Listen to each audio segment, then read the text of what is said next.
we first saw the list of Tiffin beneficiaries and the needs that you'd agreed between yourselves, we thought, blimey, we tick nearly every single box on there.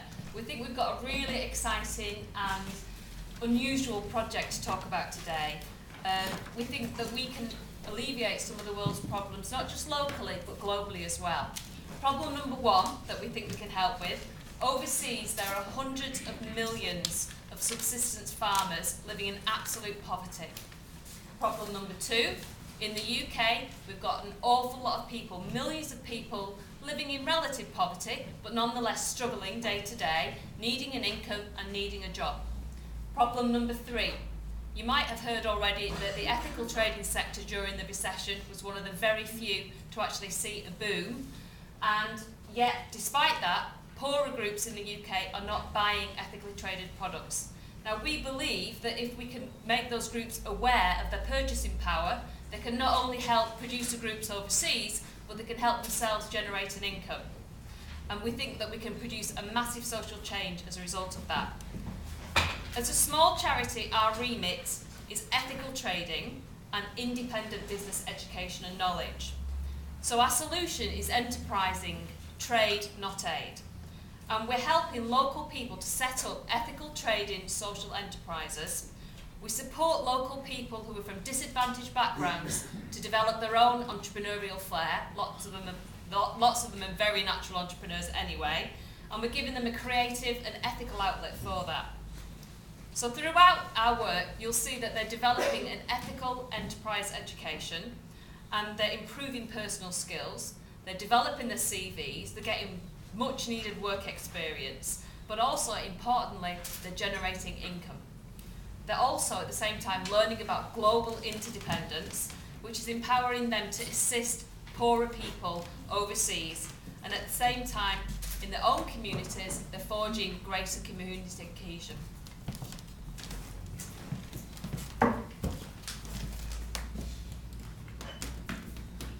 As Christina said, we're using enterprise and trade as a model to help people in developing countries and in the UK to lift themselves out of poverty. We've done this by creating a trading company, a social enterprise called Not Just a Trading Company.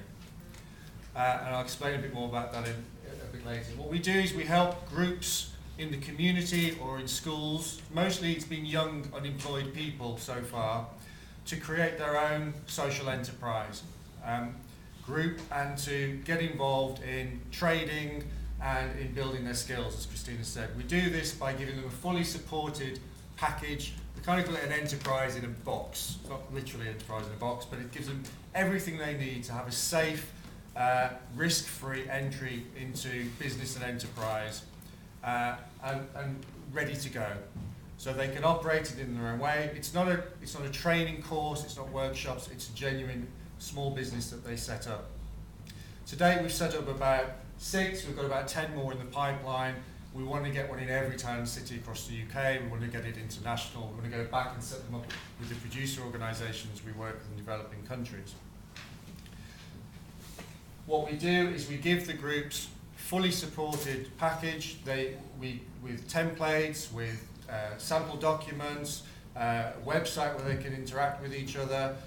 We give them access to free bank accounts with a partnership with the cooperative bank. Everything they need in order to get themselves going, including a range of ethical products that the groups we've had have helped to create. And that product range is growing all the time. It's a very eclectic range because it's based around what the groups wanted to create. So there's tea and coffee, there's rice. We're just about to start doing some beauty products that one group wanted to make. There's a range of other things in the pipeline. Over the 12 months that the first 12 months of a group working, they'll get involved in every aspect of running their enterprise, from business planning, marketing and sales, stock control, money management, problem solving, team working, but they'll also get the opportunity to work on product development. So they get to understand supply chain, they get to understand how you bring a product to market and actually have a go at doing it. The successes we've had so far, over the 3 years we've been developing and testing and piloting this and set up the initial groups, we've seen a number of successes, particularly the impact we've had with our producer partners. But the most inspiring part is the achievements of some of the young people themselves who have been through it, who've gone on to create new jobs, who are bringing out their own product ranges with us, and who are really getting a sense of purpose, as well as the impact that we're having with our overseas producers.